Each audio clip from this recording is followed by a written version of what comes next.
Good evening, folks. Welcome back. This is your half-hour call. Half hour, please.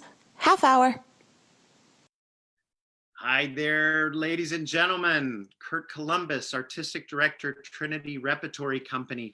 Welcome to your half-hour call here on Thursday evening at 7:30. I have the most auspicious range of guests that I've had thus far.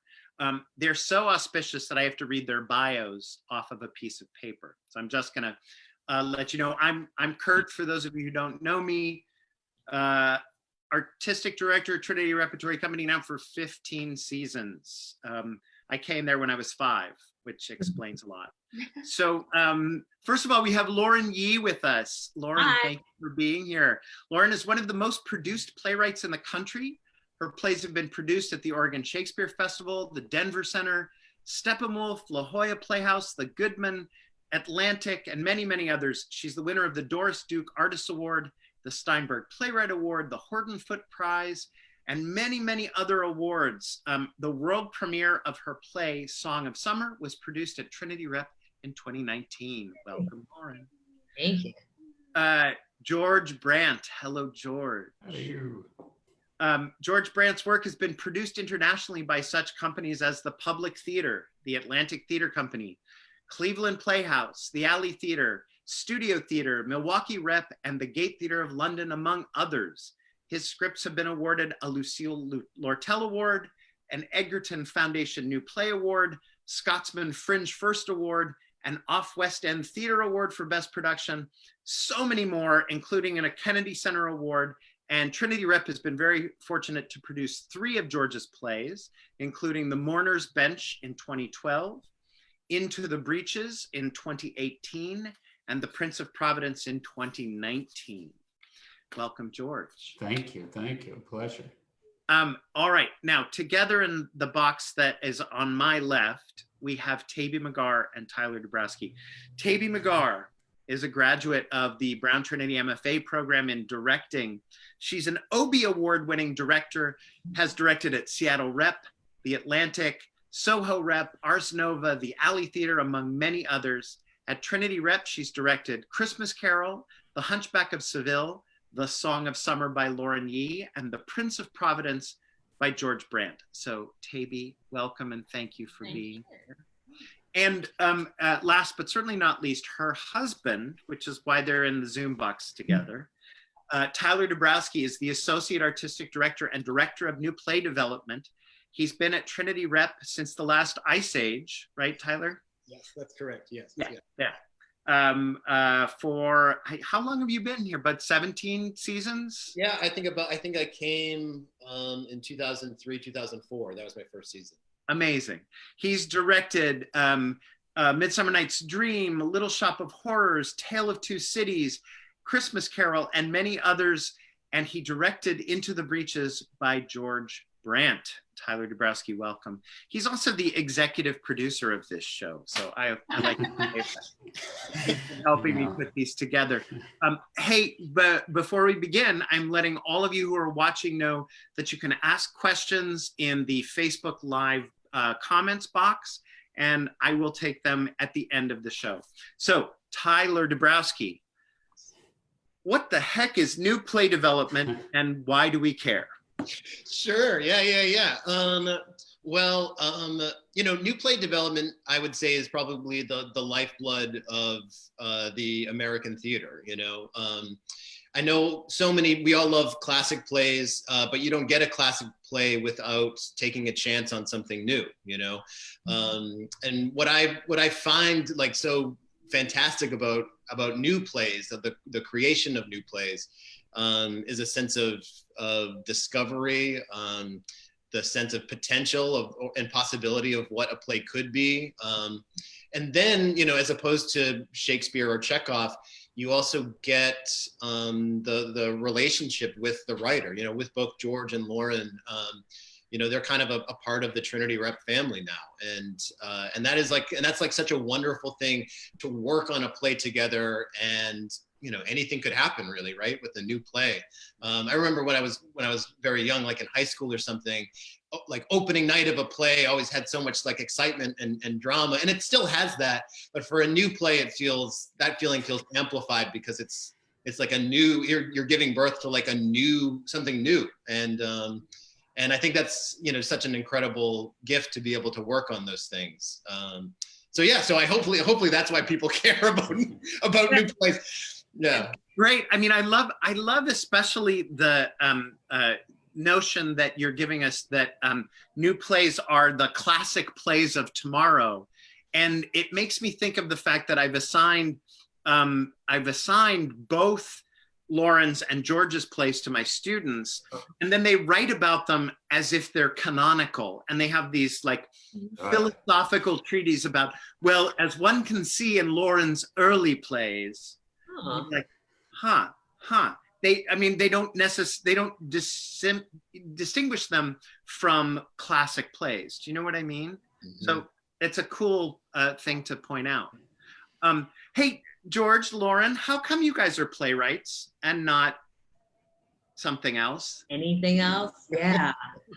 I mean, I think out of all the storytelling things, like I could have done, like why playwriting? I think it's just like the people that if you're a poet or a novelist, like you get to tell stories, but playwrights get to do it with other people in a room. And I find that incredibly magical. And I mean that we get to do it, in a theater, with 300 people, but we also get to do it, like the magic also happens around a table with like 4 other actors. Like I was thinking of, how Song of Summer started for me, of just being like, here we have a couple actors and we don't know where this is going yet, but like, let's find out. And I think like that, and literally the magic is, I was like, I wrote this early this morning and we're going to read it now and let's see what happens. And it could be right and it could be wrong.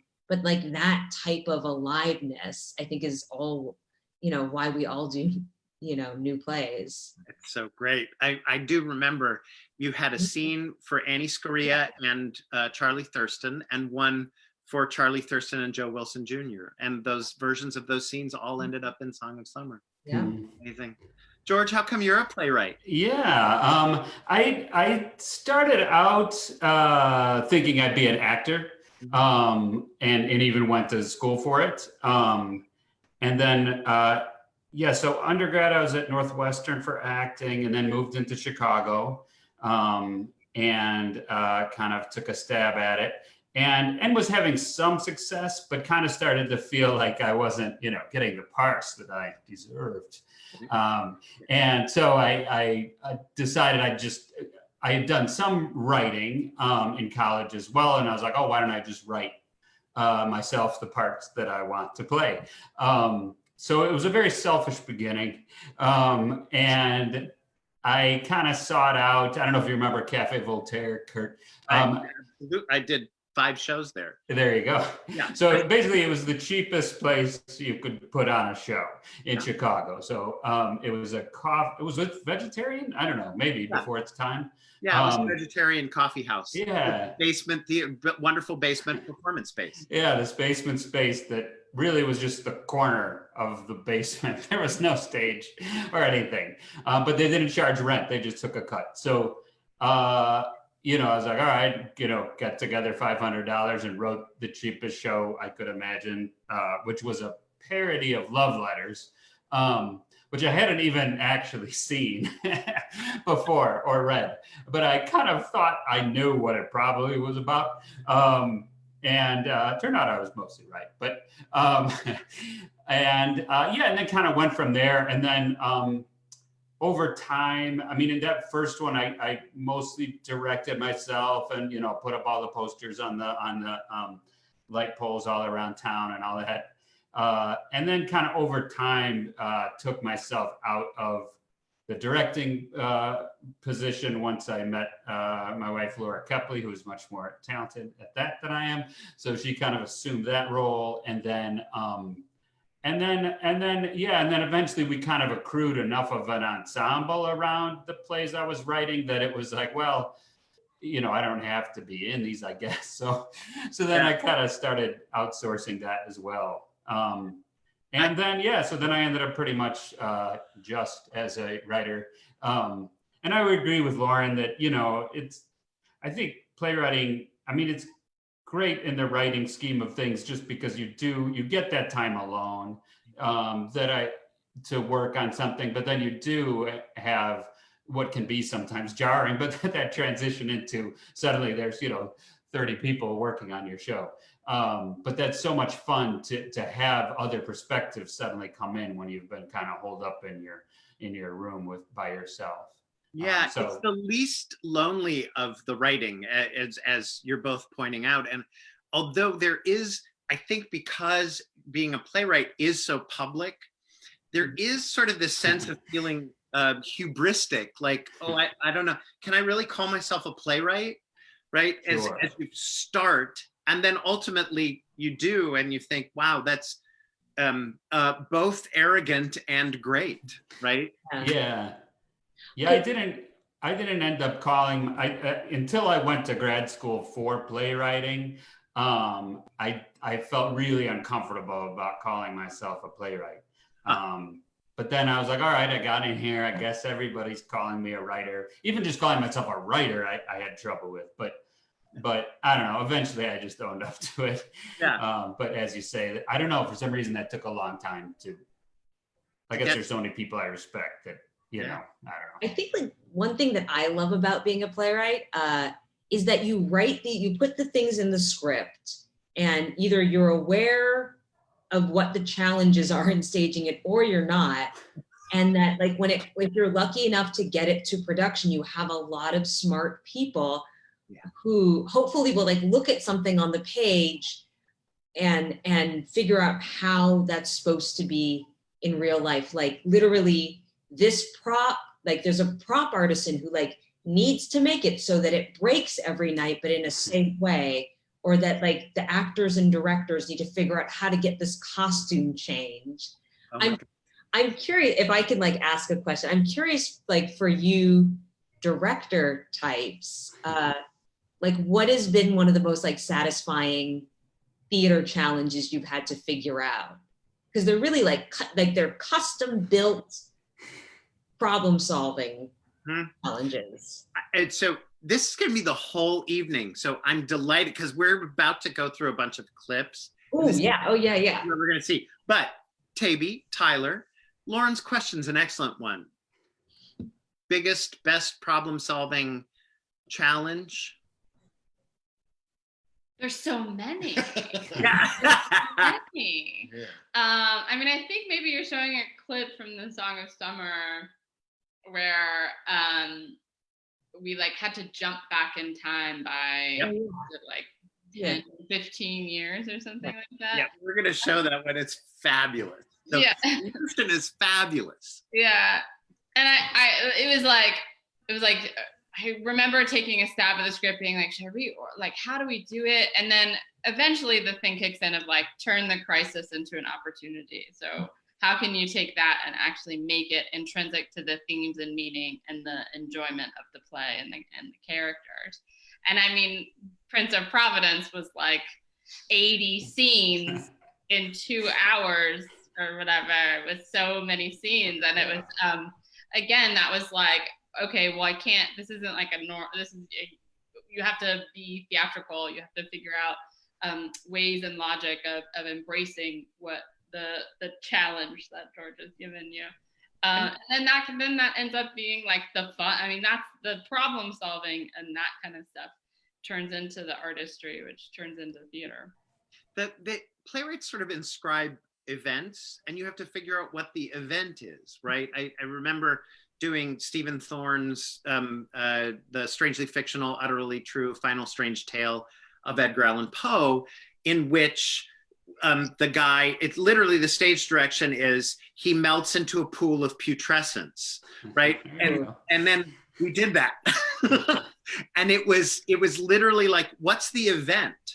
And the event wasn't about what happened to the actor, it was about what the audience experienced, right? I mean, and so I think a lot of the clips that we're going to show are literally about how you solve something in the play that the playwright puts in and make it tangible for the audience. Let's start actually, Peter, with that first clip from Song of Summer. I'm going to set it up for us here for just a second. Robbie Retton is a rock star. He's written the Song of the Summer. He goes back to his hometown and inadvertently meets Tina, who was his friend in high school. Lauren puts in the middle of her play a flashback. We're going to meet Robbie as an awkward, weird high school student. And Tina says, hey, my boyfriend wrote a song for his mother. Do you want me to play it for you? She doesn't know how to play guitar, but she's going to try. All right, Peter, let's roll that clip. This is from the Song of Summer. Your mom's nice. Anyway, Troy was showing me this stupid song he wrote for his mom. Why would he write a song for his mom? I don't know. Does he have that good a relationship with his mom? You want to hear it or not? Hey. Shh. I'm hella flawed. You're cool and odd. That's why I like you. We're the perfect match. Two broke-ass losers. Now you ain't all that. You used to be fat, but now you're everything. Just goes to show you never know what the future will bring. It's you I fell for. I want so much more. But you don't seem to see how I fucking adore you. That was corny, but I meant it. Messing with our friendship's probably a bad decision, or the best mistake that we could make. A beautiful contradiction. My heart says yes, my lips say no. Come on, Robbie, just let it go. And our love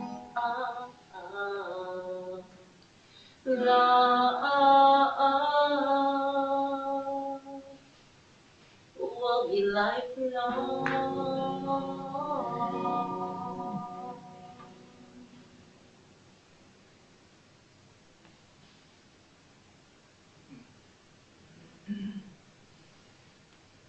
Wait.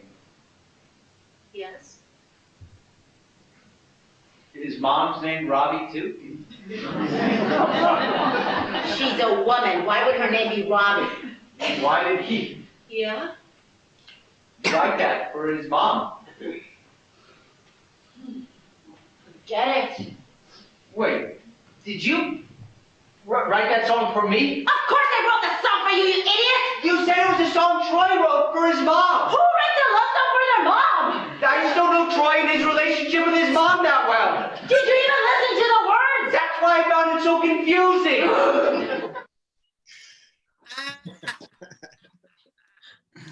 Fantastic.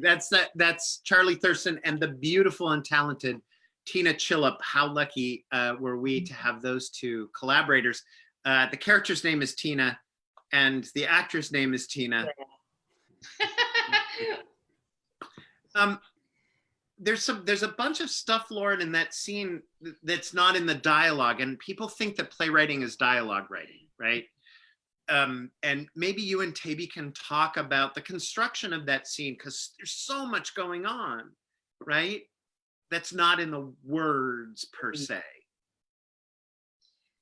Yeah, I mean, like I think playwriting is not just writing the words, but also the sense. What in grad school we were taught, Brian was taught dramatic action, like really sort of, you get sort of inspired by the full thing that she's given you. And then you have brilliant actors like Tina and Charlie who just bring a lot to the table, and then I just have to sit back and sort of fiddle and edit, and you know. There's that. How is that pause described, Lauren, in your script after she finishes the song? Do you That's remember? a good question. I don't know if I know offhand, but I think it just like what Taibi was able to stage with the actors, where there's this kind of like that we are almost in Tina's shoes as the audience, that hopefully we've been able to guess what's happening here and like how she feels, and this young man is just struggling to catch up, and so hopefully there's this like fun tension and just being like, come on, you know, where you're like yelling at the screen almost. You're like, you're almost there. It's hard writing teenagers though, because you know you're trying to, because they don't know everything, right? There are limitations to what they know, and yet you don't want them to seem dumb. And I don't think that either. I mean, I think Tina seems like one of the smartest people I've ever met because of the way that you've written her. Yeah, I think teenagers are fun to write because of kind of, you're in this liminal space. You're not a child, but everyone's telling you you're not an adult yet. So there's automatically some conflict and some frustration, and just kind of the gap between where you wish you were and where you are. Yeah. All right, we're going to come back to Tina and Robbie, but I do want to talk about writing for specific actors. And George, you know, you wrote Into the Breeches for very specific actors. We're going to see a scene from Breeches that has the invaluable Annie Scaria, who has been in so many new plays at Trinity Rep and is just a genius. And then the genius Phyllis Kay. And you sort of wrote it for them, right? Oh, for sure. Yeah. Yeah. I think, I believe the only, with that commission, it was just, you know, write something for the ensemble, was the only directive. And yeah, so I actually went to the Trinity website and looked at everybody's headshots and printed them up as big as I could and cut them out. And so I was playing with them all on my desk, kind of figuring out who was in what scene. And even when I wrote the scene, I had like a little Annie and Phyllis, you know, in front of me, just to have them with me. Yeah, so that one, it was almost, you know, sometimes the cast who you end up with ends up being different than who you actually wrote it for, which is its own kind of strange thing. But in this case, I think 7 out of 8, I believe, were who I actually wrote it for. So it was really cool. And it's a fun feeling to know, like, none of the actors knew I was writing it for them. So there's kind of a fun secret feeling that, you know, ooh, wait till they find out. So that was a lot of fun. And then obviously, you know, the first table read, when you actually hear the actors, you know, who you've had in your mind, you've heard their voices in your mind, but when they actually, you know, take the baton from you is quite exciting. Well, okay, so Peter, let's play this scene from Into the Breeches. It's very near the beginning of the play, so I don't think it needs a lot of setup. We're just gonna start rolling the scene from Into the Breeches. Loving what? Why, summon me. Oh God, a solo performance. Yes. Give me a week. Oh, a Shakespearean evening with Celeste Fielding. I shall inhabit them all. Rosalind, Olivia, Viola, the lot. You're right, Maggie. The men in our company have smothered me all these years. Myself is enough. It has always been enough. That sounds lovely, Celeste, but we weren't thinking... We? Andrew and I. We've been corresponding daily, and we think it best to continue with the season as planned. But the season opener was... I know. The Henry Act. I know. Henry the Fourth and Fifth combined. I know. Maggie, I realize it was Andrew's dream to present the Henry cycle, but may I remind you that they contain a grand total of 3 female roles. Yes. The rest are men. Yes. We have no men. Oh, that's where you're wrong. Here Here is a man. Whatever could you possibly do? I've watched you, Celeste, 26 seasons. I've watched you play every role in the canon to perfection. You've made me swoon, explode into laughter, weep. But there is more to you than this. More than Shakespeare? More than the Shakespeare you've been given. You contain multitudes, my dear, and it's time the world saw them. I play I'll be laughed off the stage. You? No, I suppose not. Not that, never that. But still, the challenge of it, to temper the femininity you see before you, replace it with its opposite. That would be an heroic undertaking. And one we know you are capable of. Andrew, he believes as well? You have to ask. You are his muse, after all. Oh, yes. Yes, but still, it's lunacy, is it not? It just... But if I succeeded, Henry, Prince Henry, the debaucherous pup who grows into glorious manhood, the conqueror of empires. Oh, that's tempting. That is sorely tempting. Awesome. So I should have said this is World War II. I don't know why. I think it's so visible from the costuming, from the setting, from everything. But that's Tyler. When we sat down to do the first table read, a lot of that was already there, right? Yeah, I mean, yeah. So I mean, I think that language is so fantastic, and it's so actable. And I think both Annie and Phyllis in that scene, and then throughout the course of the play, they just like wring every joke or every piece of emotion that you can get out of that language, you know. Like watching it even just right then, the way that Phyllis can turn like one or two words into a laugh line just with her attitude and demeanor is kind of amazing. And I think for George, I mean, George can speak for himself, obviously, but I think George knew the actors that he was writing for, so he knew that they had a lot of facility with that language and knew how to get a joke. I mean, Phyllis knows how to land a joke, you know. I mean, she's really, and at that first reading, yeah, it felt like that play felt like such a love letter to the acting company in a lot of ways. So when everyone kind of read it and everyone was reading the parts that were written for them, and it's such like a warm-hearted comedy in the first place, it really was like a beautiful experience, you know.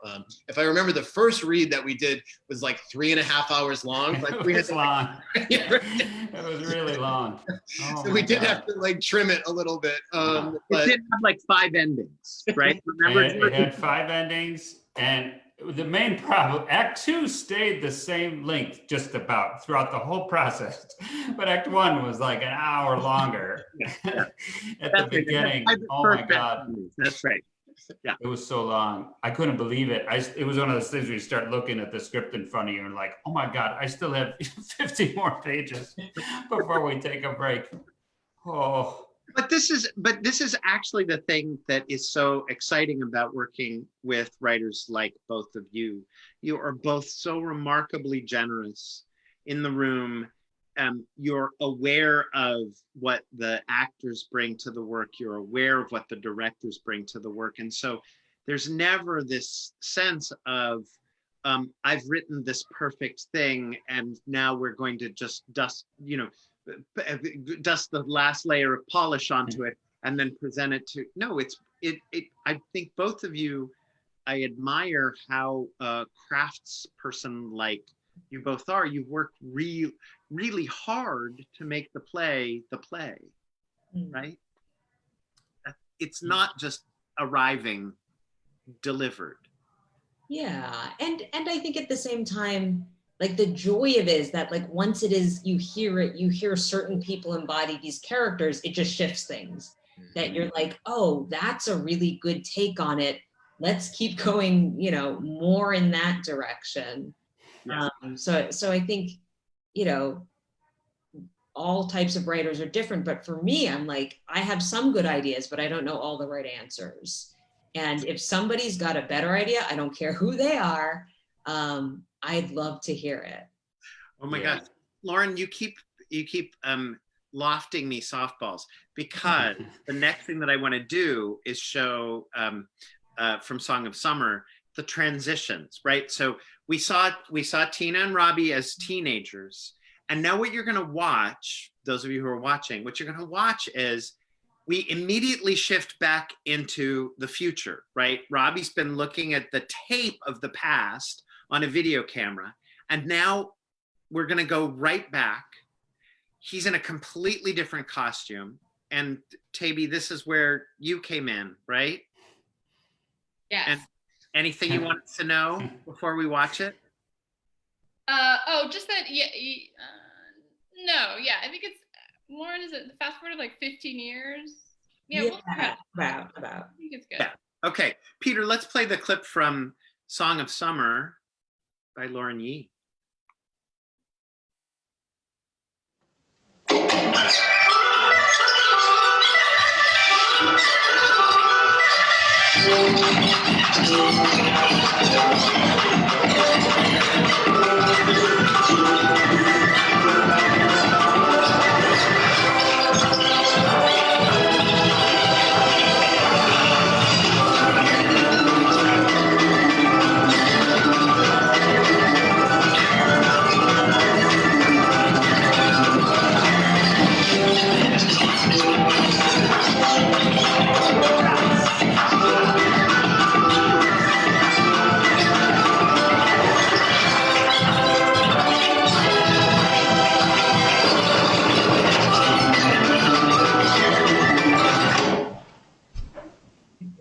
Robbie effing Breton.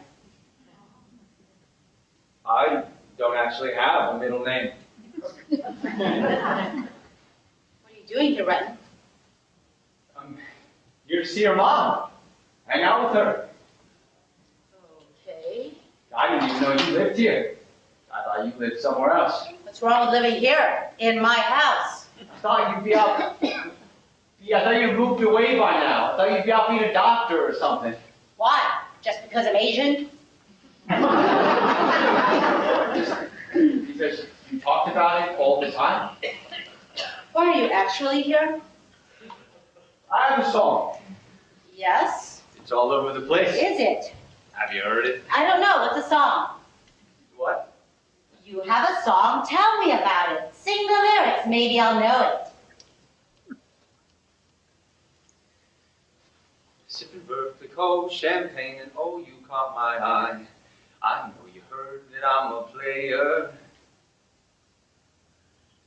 But that's just a lie, I'm the wokest guy you've never met. So come on over and I bet you won't regret it. I'm rich and I'm young, so give me your tongue. Run it down onto my body. 'Cause you got me sprung, baby. On this sultry summer night. Keep going. What are you doing? Can we start over? Why? I'm doing this wrong. Yeah, you come to my house out of the blue and all you can do is tell me that you have a song, that I'm not a doctor.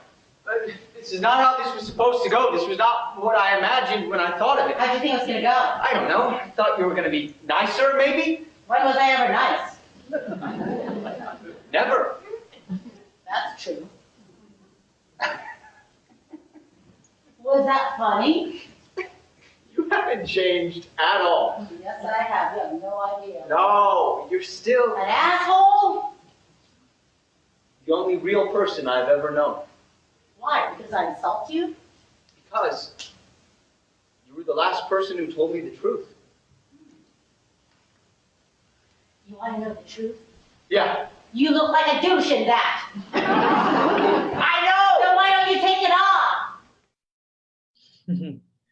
Awesome. Okay, so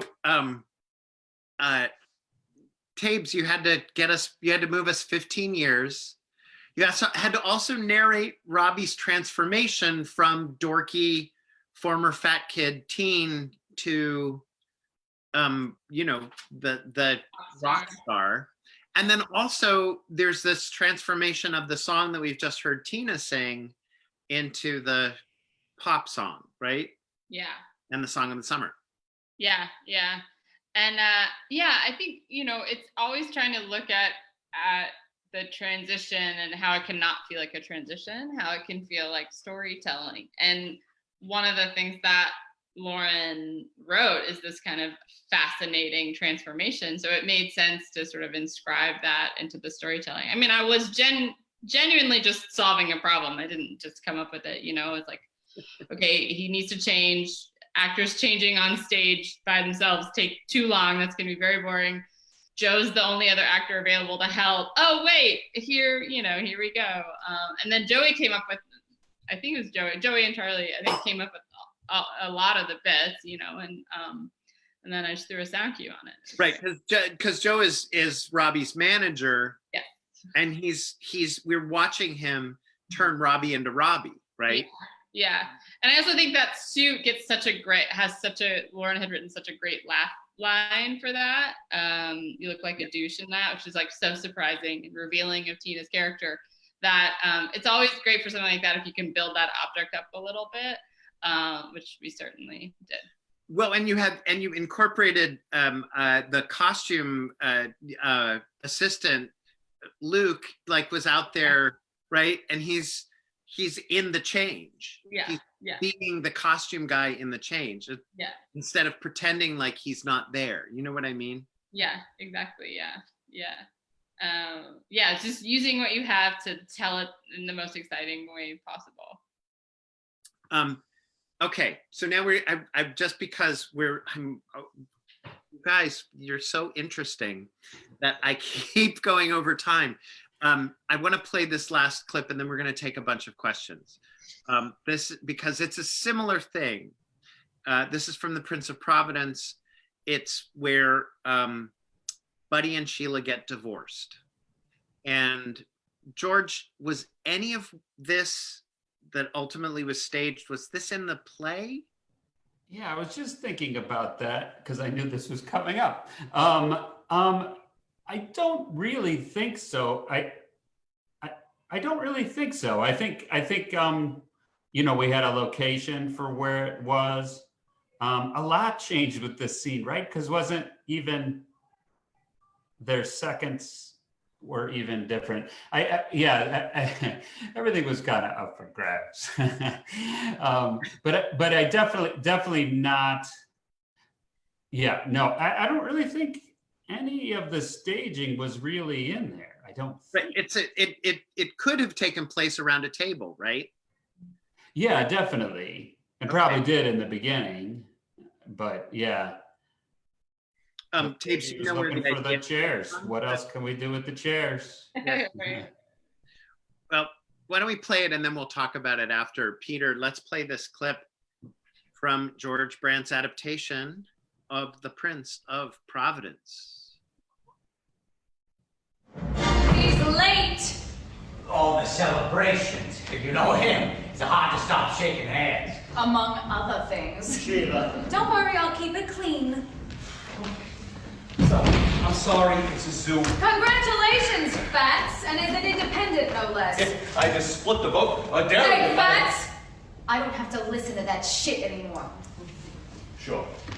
But Sheila, any second thoughts? Do you think that you could option me for another 4 years? No thanks. That's not what Hey, Fats! Whatever you want! No thanks. Well then, shall we?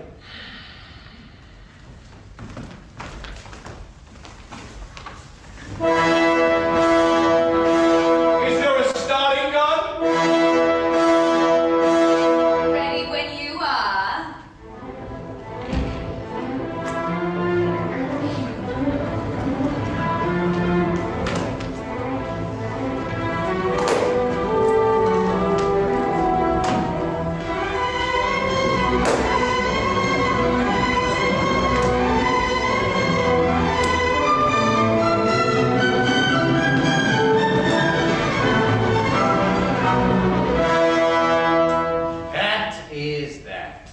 I can't believe we're done! Well, we're not. Sorry? The check, 500,000. But Sheila, I would have hoped with time It's that... in the contract, Vincent. But a payoff, you're bigger than that, Sheila. It's in the contract, Mr. DeSimone. But Sheila, on top of the alimony? It's in the contract.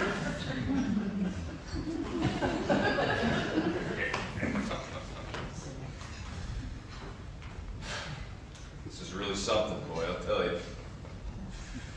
You think you know somebody. I never thought that...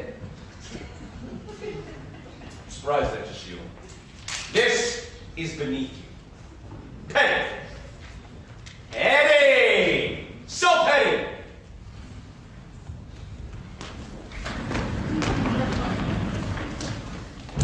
No. Vincent! Buddy? No, buddy! Let go, Mr. Diaz!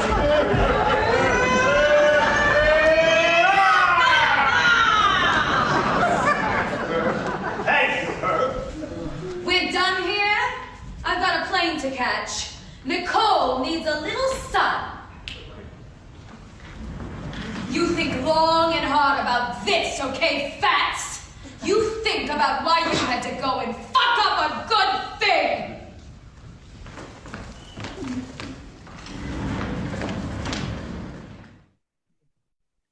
Oh, There you go. wow. And of course, in that scene, we had Stephen Berenson, again, Charlie Thurston, Becky Gibble, and the incomparable Scott Aiello as Buddy Cianci. Wow, it's just Those accents, they come at you fast. Yeah. I was like, whoa, right, whoa. open the obscenity I was supposed to say at the beginning. Lock Yeah, the- right, I know. Don't let them in for this one because there's all the F bombs and S bombs. Yeah. But look at the way that, I mean, the thing that I love about that particular moment is that so much about their relationship is captured in the gestural language of the staging, right? Yeah. And I think originally, I think in the script, it said that Buddy hands this check to Herb, but doesn't want to give it up. And then Herb passes it to Sheila's lawyer, who then passes it to Sheila, which has its own, whatever.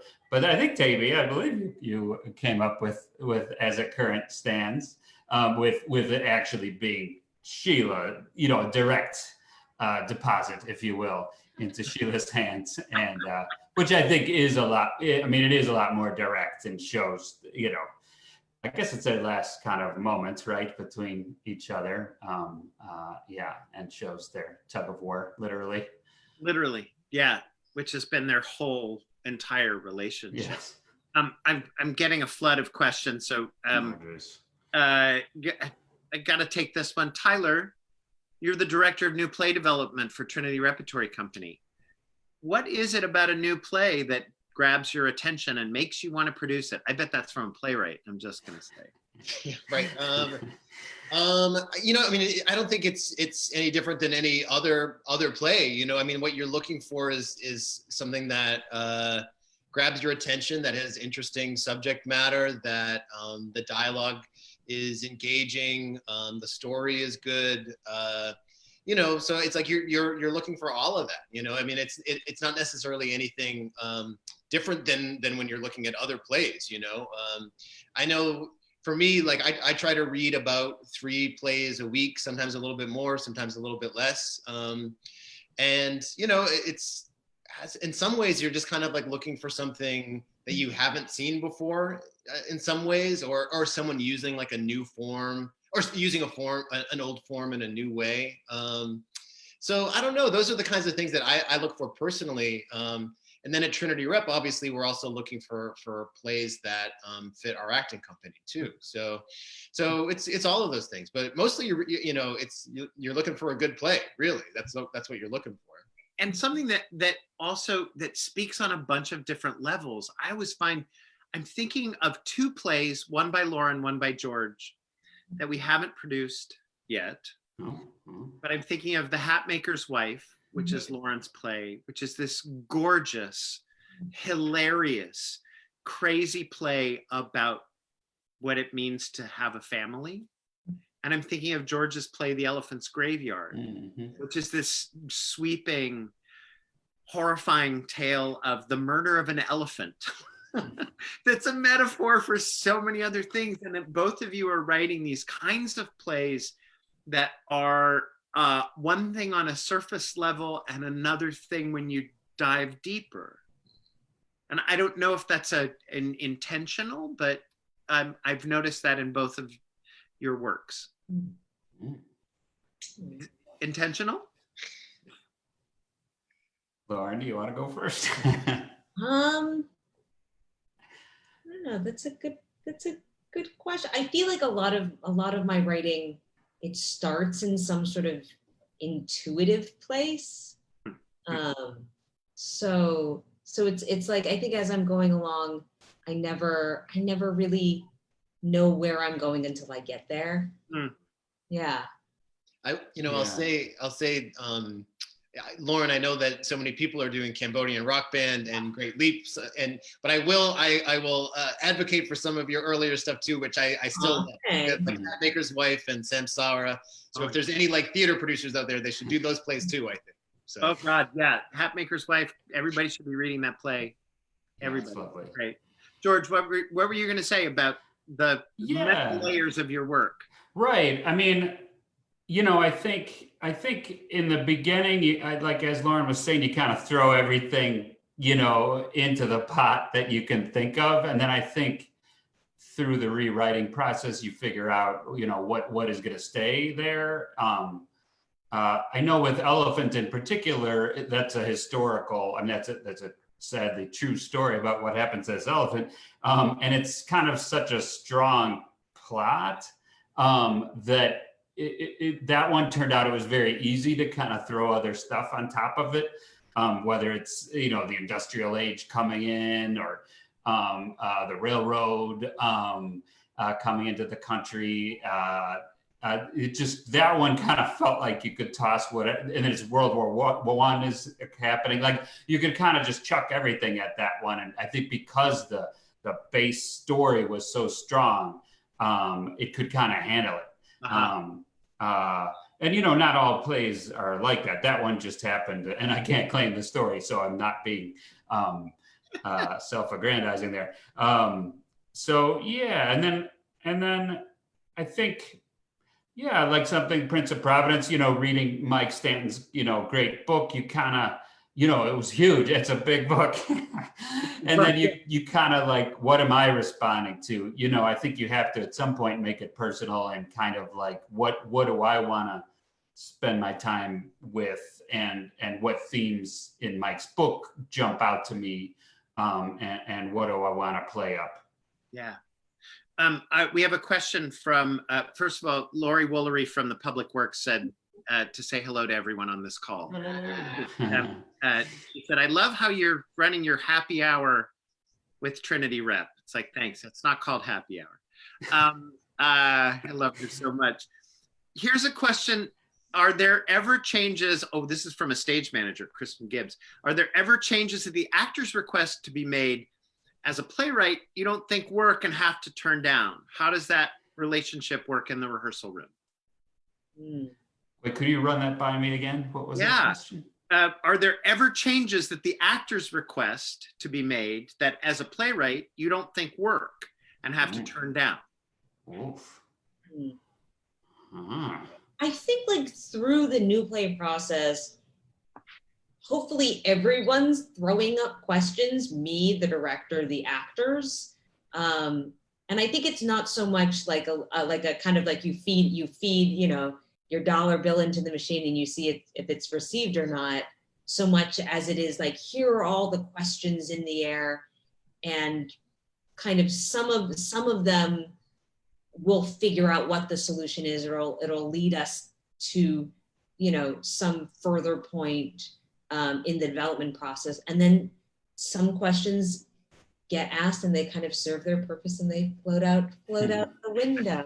Yeah. But I think usually, like, hopefully the process is fluid enough where it's not like I feel like rarely does an actor ask, like, can I cut this word, as opposed to, here's what I'm seeing in my character, and then this happens in the next scene. I'm trying to figure that out. you know, and you kind of all put your heads together.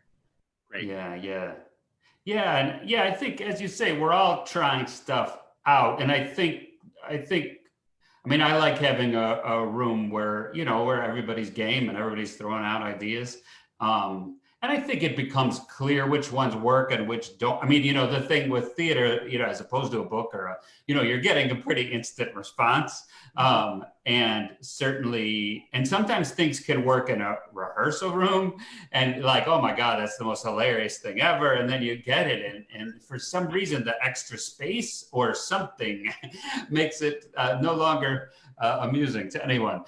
So sometimes you have to make changes, you know, because of that, because it's like, well, maybe this was a little smaller, you know, this gesture, and now it doesn't read and now it's not funny. But I do remember, hopefully Janice wouldn't mind me sharing, but there was one moment with Into the Breeches where I think after one of the workshops, I was considering a little cut, and she kind of took me aside and she was like, I will make this work. And she did, you know, she was true to her promise. And, you know, delivered what, you know, for those who saw it, you know, a very, very hilarious performance. So sometimes, you know, I think, sometimes, you know, people are like, oh, can I try this one more time? You know, maybe I can get it this time. And so I think the key is just having a room where nobody's getting, you know, feeling like their toes are being stepped on when somebody makes a suggestion, and giving it the college try. Why not? You know what, you know, it takes 5 minutes. I think I'm going to give a lot of credit to the directors like Taibi and Tyler. Mm-hmm. They're really good at creating an environment where the playwright is supported, and that the playwright's work is the thing that that everyone's in service of, but without anyone feeling like they're being stifled, right? So that's what I've observed you both. For sure. Thank you. That's nice. Baron Pugh, who's a scenic designer, said, how much do you lean into the actors to help develop the characters and dialogue? And this is what we're talking about, but it makes me think of like Janice's character in Breeches, who has that whole physical transformation that she has to undergo, right? From the sort of demure and bad actress into the comic genius. Right. And it just seemed like, George, you really leaned into what she could do in that moment. Yeah, I mean, you know, part of it was kind of a stab in the dark, though, because she does eventually have to do like a good Groucho Marx, and I didn't know if Janice could do that, but you know, so I was like, oh, we'll find out. And luckily, you know, I mean, you know, she kept at it, and I don't think initially, I think she was kind of like, why'd you do this to me? But you know, she kept at it.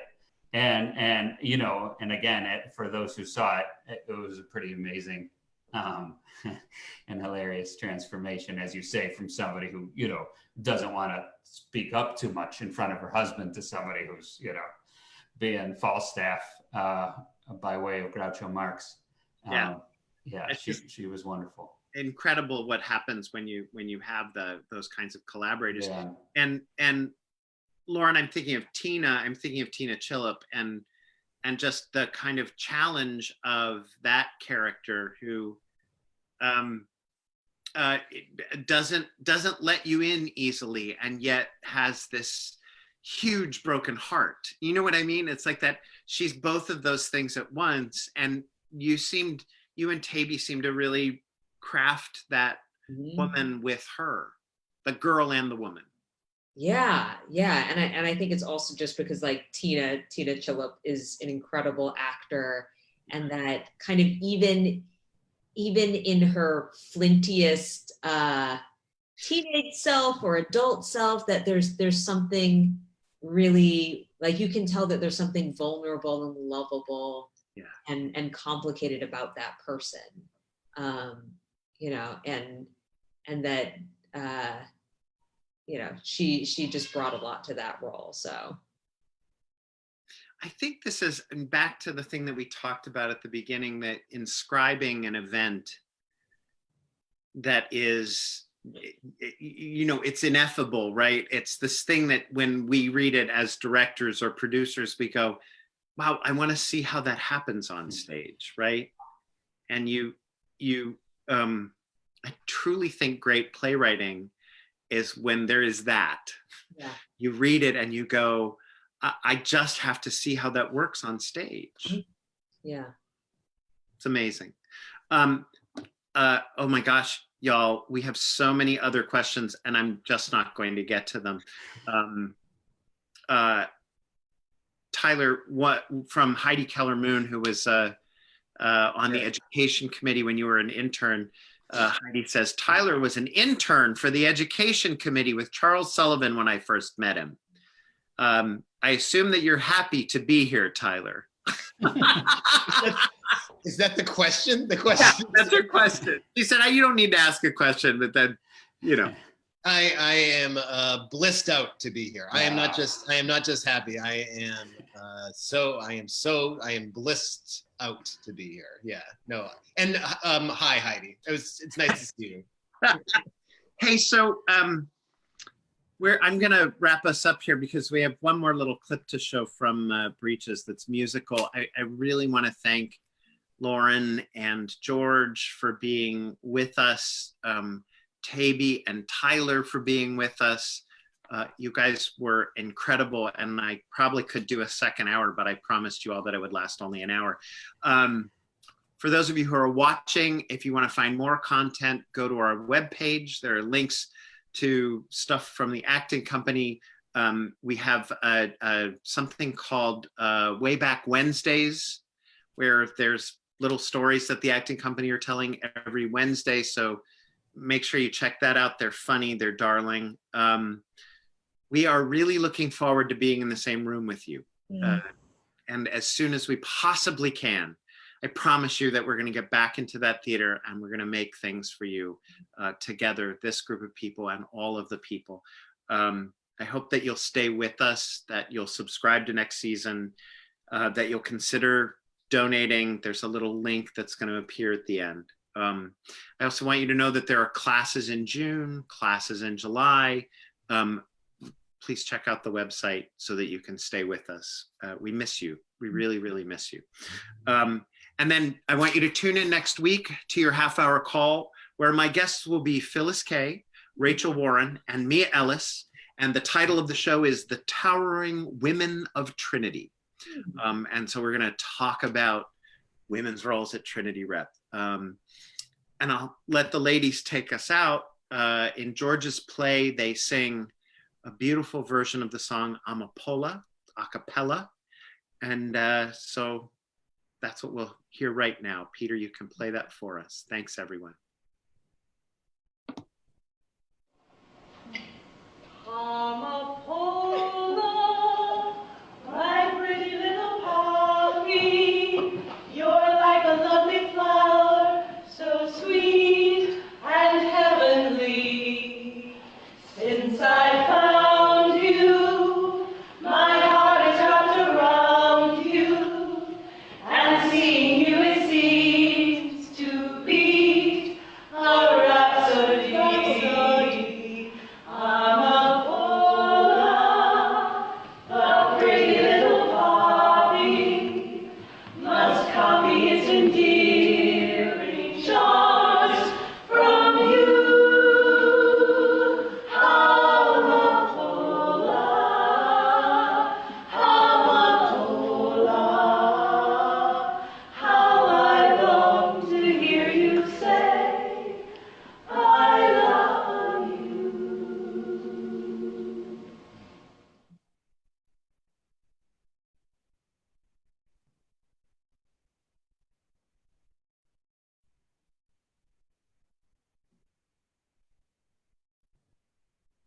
Thank you, everyone. Good show. That is it for this week. We are back again next week at the same time. Once again, we are back here next Thursday evening for a 7:30 p.m. half hour. Thank you so much. Have a great night and a great week.